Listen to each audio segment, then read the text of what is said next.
tiene 6 páginas. O sea que ustedes le tienen que sumar más o menos 4 páginas de texto. O sea que no es poco. ¿No? Parece poco, pero no se confíen. Es mejor una monografía corta, pero bien hecha, y no que copien y peguen sin pensar nada, y llenen de texto, sin que no tiene sentido. Bueno, fíjense, un buen documento técnico tiene que tener toda esta información en la tapa. O sea, la cuestión institucional. Ahora pongan eso, pero el día de mañana tendrán que poner el nombre de la empresa, el nombre de, no sé, de la oficina de la que ustedes trabajen, de la ONG, etc. Monografía, porque tienen que poner saber qué es el documento que uno está por ver, y acá ponen su título.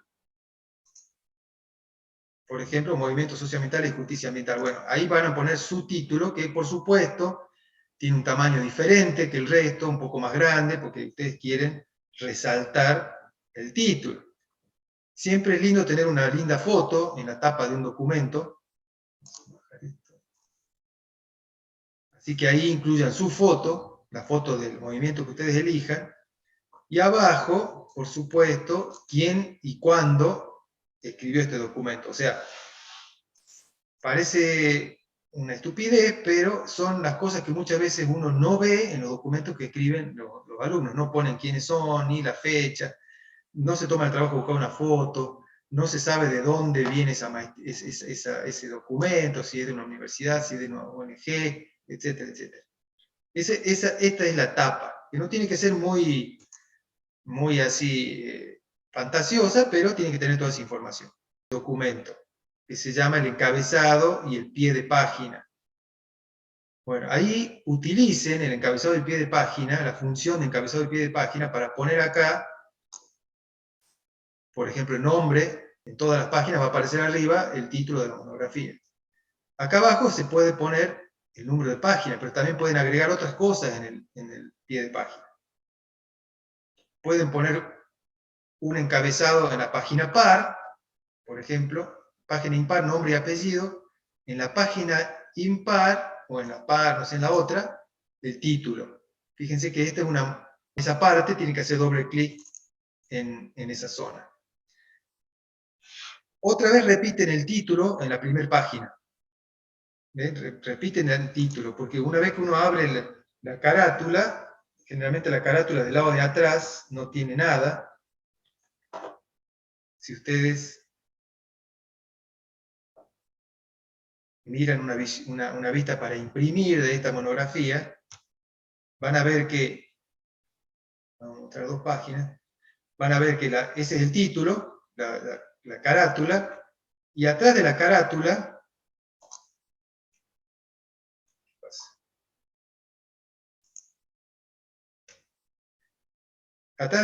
no hay nada, vacía, la carátula está vacía, empieza todo en la página impar número 3.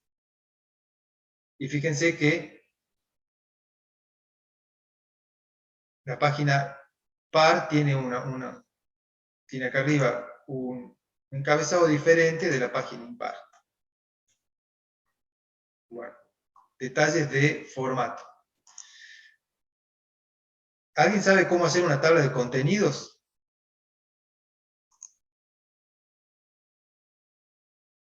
¿En Word? ¿Alguna vez hicieron una tabla de contenidos automática en Word?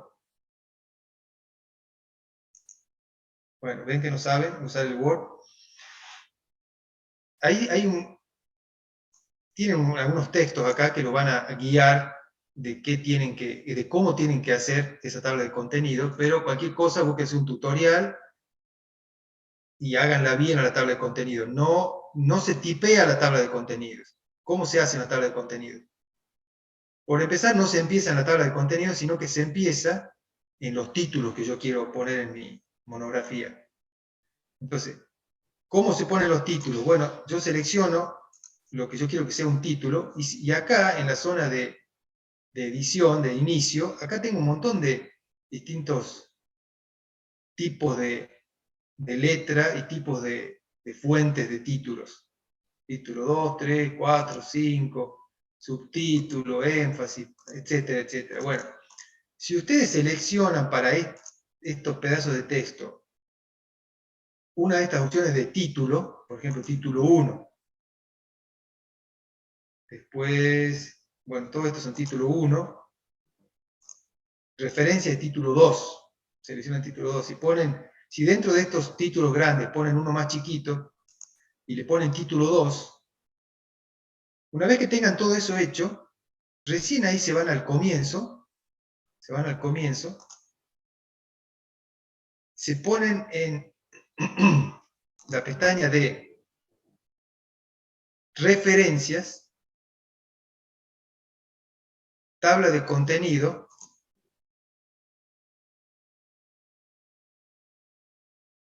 hay modelos automáticos, pero pueden insertar una tabla de contenido acá abajo y elegir un formato que les guste a ustedes, con puntos, sin puntos, estilo personal, estilo sofisticado. Cuando ponen aceptar, el programa automáticamente genera una tabla de contenido buscando los títulos en el texto. Lo acabo de hacer, decía reemplazar, me dice, bueno, pongamos que sí. Fíjense que cambió el estilo. No tengo que hacer nada yo. Fíjense que acá dice introducción. Supongamos que al título de introducción yo le cambio el nombre. Ahora se llama así. Pero yo me voy a la tabla de contenido y sigue introducción. ¿Cómo hago eso?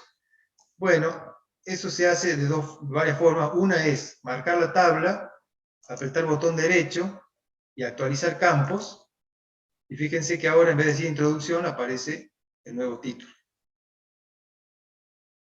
La otra es seleccionar todo el documento, en este caso con control E, pueden seleccionar todo el documento, control más E, y ahí aprietan botón derecho y actualizan campo. En ese caso se actualiza solo la tabla, pero también todas las otras tablas que haya, la lista de figuras, la lista de tablas.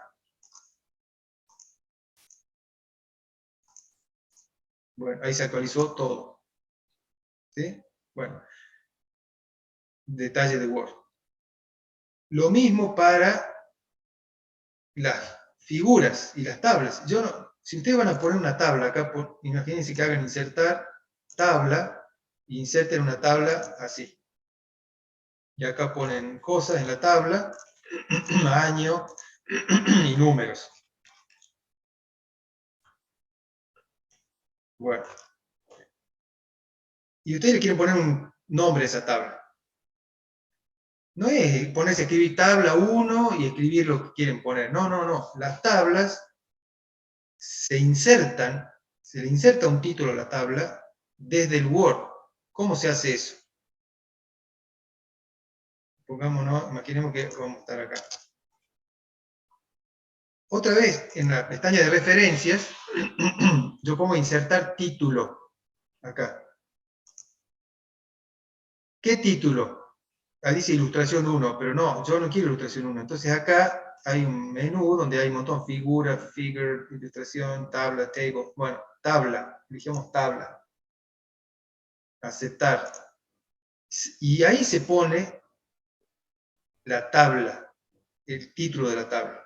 Entonces ahí si yo escribo lo que quiero poner de mi tabla, lo puedo poner centrado, si quiero, puedo hacer que el texto sea en negrita o no, etcétera, etcétera. Y después arriba, al comienzo, yo quiero que ustedes me hagan una lista de tablas. La lista de tablas no se hace escribiendo tampoco, se hace igual que hicimos recién. Tablas, acá hay una lista de tablas. Pero ¿cómo se hace la lista de tablas? Igual que recién, vamos a referencias, tabla de contenido, perdón, tabla de ilustraciones, que es esta que está acá, y ahí yo elijo cuál es, puede ser una lista de tablas, puede ser una lista de figuras, pero yo tengo que elegir acá cuál es la que quiero poner, elijo tabla, puedo elegir acá varias cosas, y una vez que pongo aceptar, se inserta la lista de tablas. Fíjense que ahí apareció la tabla 1 otra vez, pero con las cosas que yo le acabo de poner. Bueno, pequeños detalles se los digo así rápidamente, pero no quiero ver una monografía con todo eso hecho a mano. No, ahí no apruebo la monografía. La cuestión de forma también va a ser importante en esta presentación. Tiene que estar hecha con calidad el documento que ustedes están generando. Así que tengan cuidado con eso porque también se va a evaluar. Bueno, yo cometí el error de grabar esto. Bueno, lo grabé con el mismo nombre. A ver si me deja desarmar todo.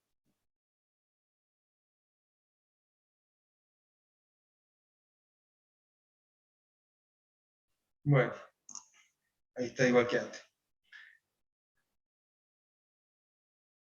Entonces, hay una introducción que tienen que poner cosas sobre el movimiento, que son en general, no empiecen, no sé, la lucha por el clima, o el movimiento lucha por el clima, empezó en tal fecha. No, empiecen antes. Empiecen qué son los movimientos socioambientales, qué son los movimientos sociales, cómo se originan, así un párrafo para que la persona que lea sepa de qué están hablando. Sepa de qué. Si ustedes empiezan, el movimiento socioambiental elegido fue tal, ¿qué elegido? ¿Qué movimiento? ¿Qué es un movimiento socioambiental? ¿Qué es un movimiento? Etcétera. O sea, una pequeña introducción teórica como para que el que lea sepa de qué están hablando. Recién ahí se meten en la descripción del movimiento que ustedes elijan. La historia, dónde fue, por qué es un movimiento, quién lo empezó, si sigue actualmente, si no, por qué, si hay otros antecedentes en la zona parecidos, si este forma parte de un movimiento más grande, etcétera, etcétera. Esa es la introducción, una cosa general. En la parte de descripción, ahí se van ya los detalles. Ahí pueden mostrar fotos, pueden mostrar artículos periodísticos, ahí sí hacer una cronología de las protestas que ellos hicieron, etcétera, etcétera. Ahí pueden poner todas las tablas y figuras que quieran. Que figura es lo mismo, nada más que en vez de tablas seleccionan figuras.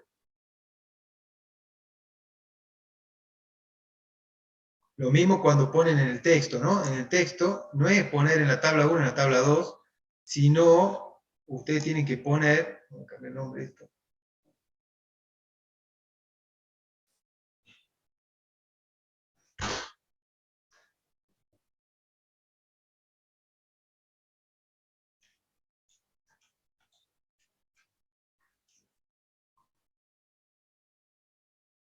¿Alguien sabe cómo se cita una tabla y una figura en el texto?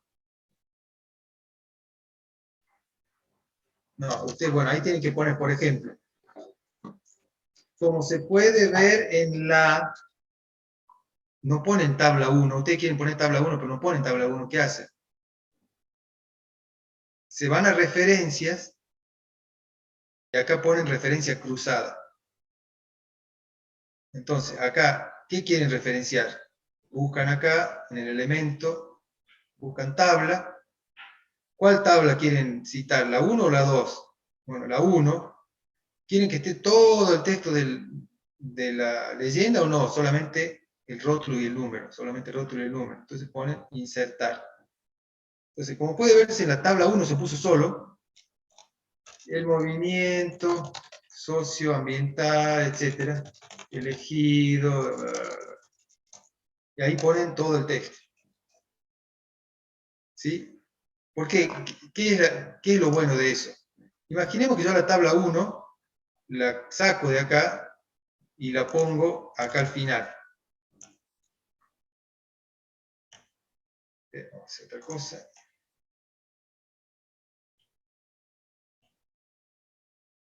Vamos a mover acá. Ahora la tabla 1 quedó después de la tabla 2 en el texto. Pero acá dice tabla 1. Y sin embargo la 2 es la 1. ¿Qué hace? Bueno, ahí cuando actualizan los campos, como les dije recién, seleccionando todo, botón derecho, actualizar, actualizan todas las tablas, van a ver que automáticamente se cambió la tabla 1 ahora es la 1, es la que está arriba, y la que yo puse acá abajo pasó a ser la tabla 2. Y acá en el texto dice, como se puede ver en la tabla 2, se cambia solo eso. Se olvidan, una vez que hacen así, se olvidan de dónde pusieron la tabla. Simplemente la mueven, hacen lo que quieren, actualizan los campos y van a saber que siempre van a estar citando la tabla correcta y la tabla va a estar numerada en el orden que aparece en el documento. Si alguno lo sabía, se está aburriendo en este momento, y si no lo sabía, espero que lo hagan así porque es parte de la nota. Bueno, después tienen que hacer algunas discusiones, algunas recomendaciones, lo que se les ocurra a ustedes decir, lo que quieren decirle ustedes a la persona que lo está escuchando. Piensen en su familia, si ustedes quieren contarle a su familia sobre un movimiento socioambiental, bueno, en ese lenguaje cuenten, un lenguaje claro pero sencillo, y algunas conclusiones. En la discusión, acuérdense de la pregunta científica, ¿no? ¿Para qué sirvió esto? Y en las conclusiones también pongan las conclusiones del trabajo. Este movimiento ambiental se hizo para tal cosa. No cumplió su objetivo porque se desarmó. Y ahí, bueno, conclusiones que no son lo mismo que la discusión. Eso es otro tema, pero no es lo mismo conclusión que discusión. Al final tienen que incluir referencias. ¿Qué son las referencias? Son solamente los trabajos que ustedes utilizaron para hacer esta monografía. No pongan una lista interminable de cosas que sacaron de internet que no están citadas en ningún lado. Si ustedes ponen acá Giddens 2000, en alguna parte de acá tienen que decir citar a Giddens 2000. Y eso se cita así, Giddens, 2000. Si no está en el texto, no puede estar en la lista de referencias. Y viceversa. Si está acá, tiene que estar citado en algún lado. Bueno, todo esto podemos hacer un pequeño repaso en algún momento. Cuando ustedes empiecen a escribir, les van a empezar a surgir dudas y las podemos ir discutiendo. Para eso tienen que empezar a escribir cuanto antes, porque si no, no llegan con todo lo que tienen que leer y encima tienen que escribir, no van a llegar bien al fin del cursado. No tiene que ser una monografía muy larga, pero tiene que cumplir con estos requisitos y tiene que ser clara, bien clara. Y piensen que después la tienen que exponer, o sea que cuando vayan consiguiendo fotos y ese tipo de cosas, vayan armando en paralelo un PowerPoint para poder presentar esta monografía a fin del cursado. El fin del cursado, como decía el cronograma nuevo, es el 25 de junio, 24 de junio. Nosotros tenemos una clase el martes 21 y el viernes 24. Esas dos clases van a ser para las presentaciones de las monografías, que va a ser justo después de la recuperación del segundo parcial, que es el martes 14.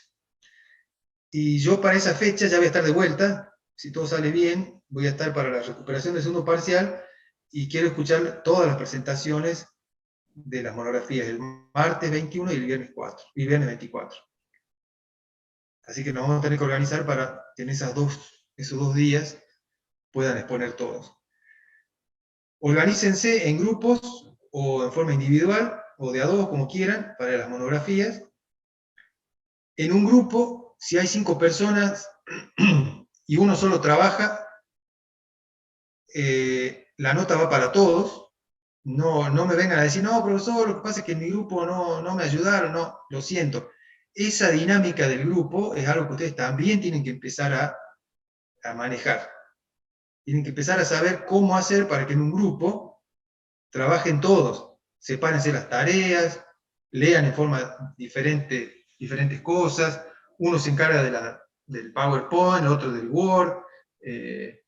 O sea, es responsabilidad del grupo. Imagínense que son una consultora, es responsabilidad del grupo que todos trabajen. Pueden seleccionar un líder si quieren o no, o establecer normas para el funcionamiento del grupo o no, pero si todos trabajan, la nota va a ser mayor. Si uno solo trabaja, y hace las cosas más o menos, la nota va a ser mala para todos. Y viceversa, si una sola persona trabaja en una monografía espectacular y se benefician todos, bueno, así es la vida. Eso se llama corrupción en el futuro, a esta altura todavía no le llamamos corrupción, pero si alguien no trabajó y se llevó un premio, bueno, cuando sean profesionales van a hacer lo mismo y van a pasar al grupo de los corruptos. ¿Qué es lo que pasa? No todos los que están en esta cátedra van a terminar del lado de los buenos, pero bueno, así es la vida. Es un lindo momento para empezar a interactuar, empezar a trabajar como grupo, empezar a pensar como profesionales, aprendan el uso del Word, que les va a servir para toda la vida, hagan un buen PowerPoint, que les va a servir para toda la vida, no peguen fotos así y pongan texto de cualquier forma, porque eso no da buena imagen, respeten la ortografía, no copien y peguen textos largos, eso se llama plagio, y yo tranquilamente lo puedo descubrir porque yo pongo eso en un programa de detección de plagio y se aparece automáticamente el sitio web del que ustedes lo sacaron.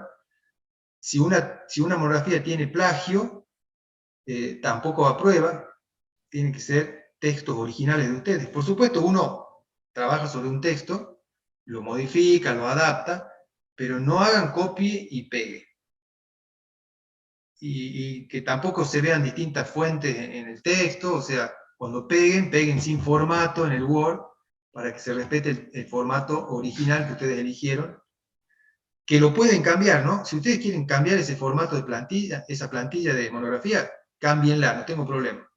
Pero que sea consistente, que sea atractiva visualmente, pero no un circo. Ojo con los documentos técnicos, no son una propaganda de aceite ni de nada, ni de shampoo, tiene que ser un documento simple, modesto, austero, con fotos, con lo que quieran, pero no le pongan títulos de colores y demasiada edición gráfica, porque eso que puede ser muy interesante en el marketing, en el mundo técnico, queda mal. Queda como que demasiado cirquero el documento, debe ser que está mal hecho, debe ser que el contenido está mal. En los documentos técnicos lo que importa es el contenido más que la presentación, pero la presentación tiene que ser atractiva también. Discreta pero atractiva. A ver, hay cosas en el chat, no sé si... No, bueno. Y después sepan que la monografía, la parte formal, o sea, el formato, el contenido y la presentación son las tres cosas que van a entrar en la evaluación. Y si la monografía no tiene buena nota, no van a poder promocionar, por más que tengan 100 en los parciales. O sea, la promoción incluye la monografía, porque en ese caso no hay examen final. Los que no promocionen, pues el que no quiere hacer monografía, no hace, no hay problema. Pero no puede promocionar, tiene que ir a rendir.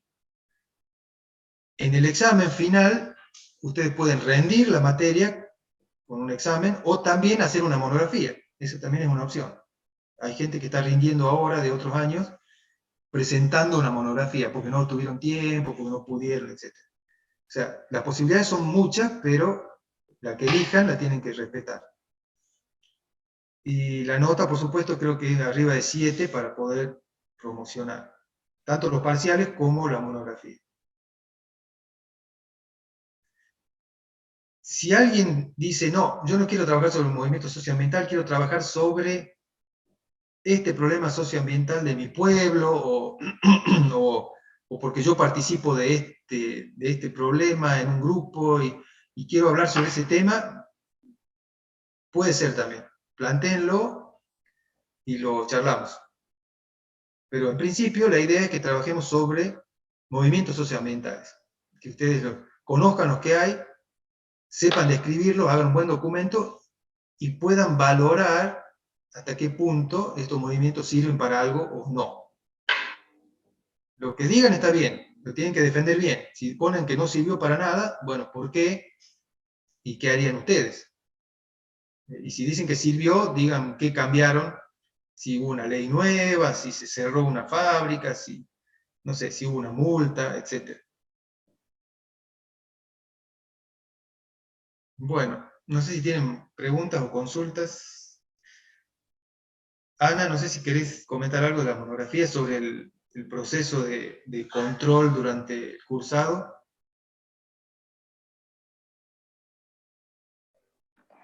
¿Me escuchan ahí? Sí.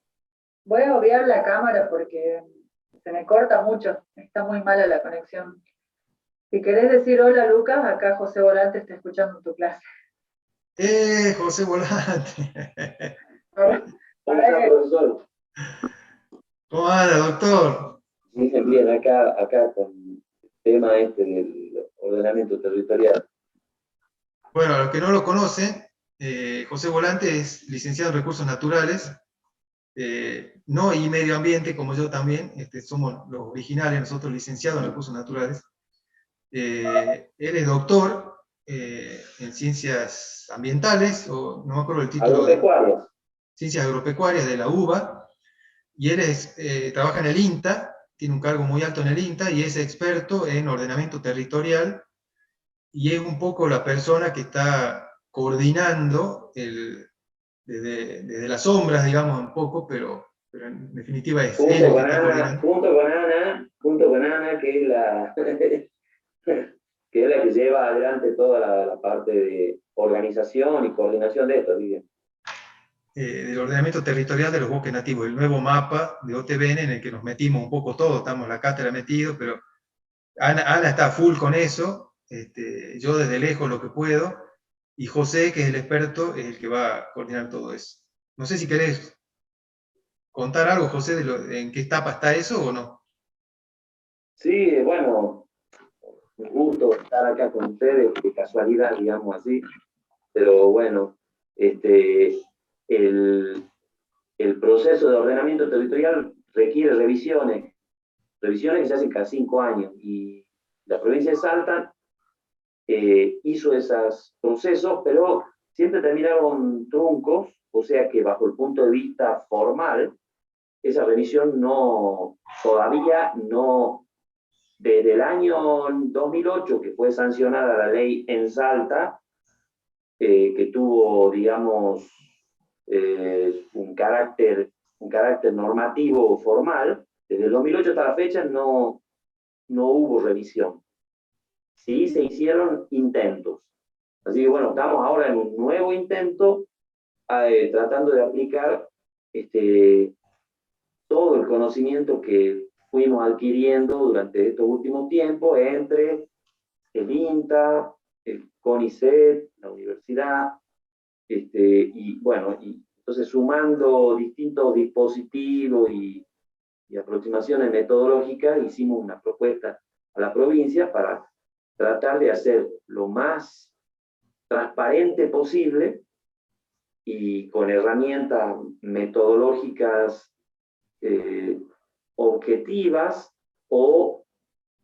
y también subjetivas, pero analizando la subjetividad, con herramientas que ustedes, no sé si ya las conocen pero las van a conocer, si no las conocen, que son justamente los análisis de perspectivas. Vamos a tratar de clasificar grupos de opinión, y a partir de esos grupos de opinión vamos a generar con esos grupos análisis multicriterio, que es generar zonificaciones del espacio salteño, teniendo en cuenta la normativa de la ley de bosque. Y bueno, eso es un proceso complejo, lleno digamos, de tensiones, y lleno de opiniones que son difíciles de juzgar y de decir cuál es la más adecuada. Lo que sí sabemos es que esas opiniones deben ser tomadas en cuenta todas, y deben ser valoradas, deben ser expresadas, y todos los actores sociales deben sentir y deben tener el sentimiento o la percepción de que ellos fueron parte de esto y que su opinión, si no queda reflejada en el mapa final, en alguna parte del proceso estuvo tomada en cuenta. Y entonces, bueno, construir democracia a través de un proceso que tiene que ver nada más que con el territorio. Así que, bueno, esta es una manera de hacer democracia, de tomar la participación y de entender cómo gestionar el territorio. Así que, bueno, toda esta herramienta ustedes van a tener que, seguramente las van a aprender y las van a poner en práctica, porque van a ser herramientas son herramientas profesionales con las que ustedes de alguna manera van a trabajar, van a utilizar. Así que bueno, Lucas, te agradezco este espacio por haber, qué sé yo, haber improvisado una comunicación de la manera práctica de cómo uno aplica técnicas que muchas veces uno tiene que ver con aproximaciones duras, con informática, con ciencia de la computación, pero cuando uno la lleva a práctica, tiene que, esas herramientas entran en un juego de tensiones y en un juego de percepciones de la realidad que uno tiene que adecuar. Y así que nuestra visión profesional tiene que estar ajustada a eso, a utilizar herramientas en el juego de las tensiones políticas, tensiones sociales, tensiones por el uso de los recursos naturales. Así que gracias, Lucas. Buenísimo, José. Mil gracias. Bueno, esto no estaba en los planes, pero viene muy bien, porque para que vean hasta qué punto las herramientas que vamos a tratar de transmitir en sociología se están usando de manera muy práctica para intentar cambiar la realidad, ¿no? Nosotros no somos, como cátedra, un movimiento socioambiental, ni somos una ONG, tenemos otro rol, pero también estamos un poco en la obligación, creo yo, de intervenir en la realidad, intentar cambiarla para bien. Por eso no es que todos tenemos que sumarnos a las marchas por el clima, cada uno tiene un rol, y eso es un poco lo que yo quiero que ustedes discutan también en la monografía. Y las otras herramientas que José dice tienen que ver con ordenamiento territorial, utilizar el Google Earth Engine, utilizar herramientas muy duras, como dice él, pero que si no las ponemos al servicio del cambio socioambiental, y bueno, quedan ahí para que las use la NASA, para detectar a los tanques enemigos. Nosotros tenemos que usar esas tecnologías para cambiar la realidad socioambiental de Salta. Y la única forma de usarlas de forma democrática, como dice José, y participativa, es que todos formen parte de ese proceso, y una forma de que formen parte y de incluirlos es usar estudios de percepción como la metodología Q que van a utilizar en el próximo práctico. Así que bueno, y lo que sí tienen que saber es que todo esto es difícil, no es un proceso limpio, claro, no porque hay palos en la rueda, hay gente que no quiere, hay intereses ocultos, hay gente con buenas intenciones, hay gente con malas intenciones. Entonces, bueno, un proceso intrínsecamente muy político, pero que hay que transitarlo si uno quiere cambiar realmente. Así que bueno, sigan José, gracias. Gracias, Lucas. Bueno, gracias Ana también por Nos vemos el viernes, chicos, ahí vamos a hablar de la monografía también, no se preocupen. Metodología Q y monografía. Exacto, tal cual. Buenísimo, si no tienen preguntas, ya podemos dejar ahí. Cualquier cosa, pregunten por el grupo. Entren al Facebook, pongan me gusta, si no, en vez de estrellitas se van a recibir agujeritos negros.